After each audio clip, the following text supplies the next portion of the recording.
Alrighty, everybody. So I picked up Ironman today from Iron Studios. I actually did an unboxing, but then realized I did it in slow-mo. So yeah, not showing that.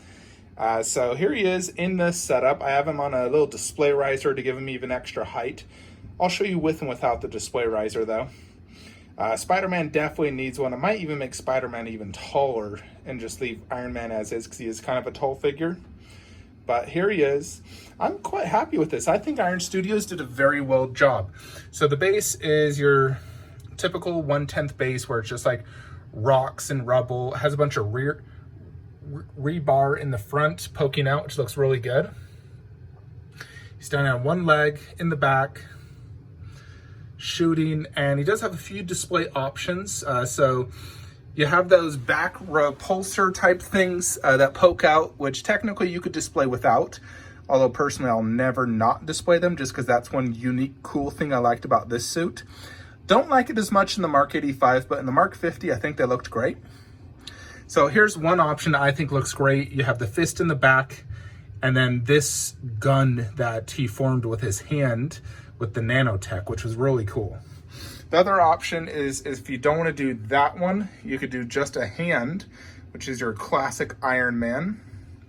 And then you can also do the sort of sword he formed when he was fighting Thanos as well. So I think if you were to do these two together and then those two, I tried doing that one with the sword, didn't like it. So this is, it'll either be that or the sword in the hand. And the sword was one of the final things he used against Thanos.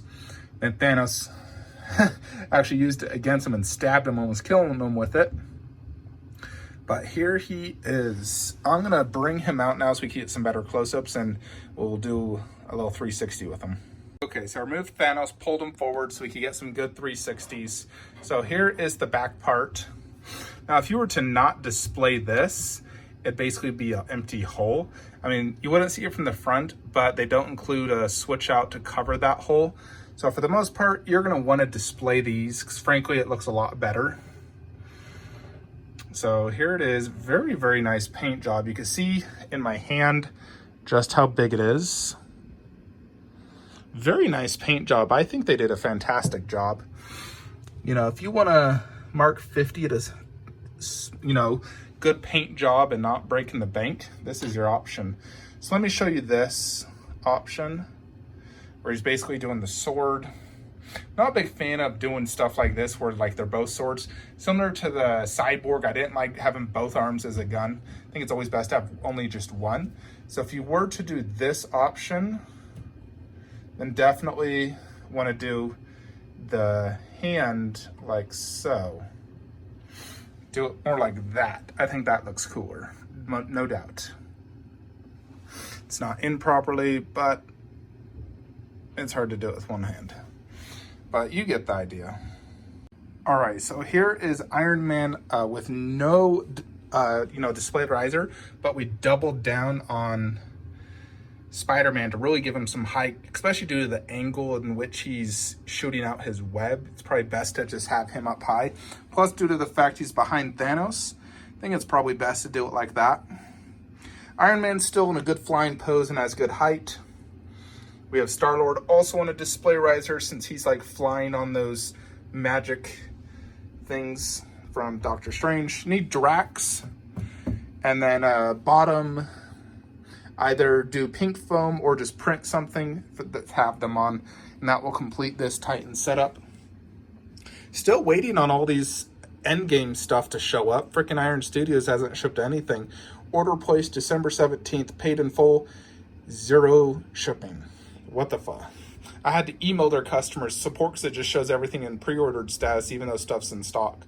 So, guess they can't differentiate between pre-order and in stock when they're done together, so I have to separate them next time. But yeah, here is Iron Man with the sword option. This also looks really well done. I like it a lot.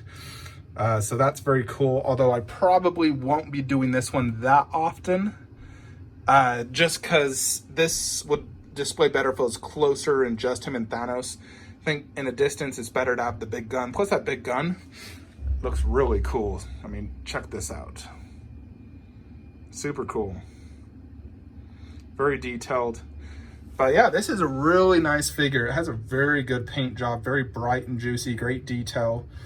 I'm quite impressed with this. This is the first Ironman I've seen that's in 1/10 from them, and it's extremely well done. So definitely big props to them. One of the better ones in this display, no doubt. Thanos still being the king, of course. But that Iron Man is legit. So definitely highly recommend it.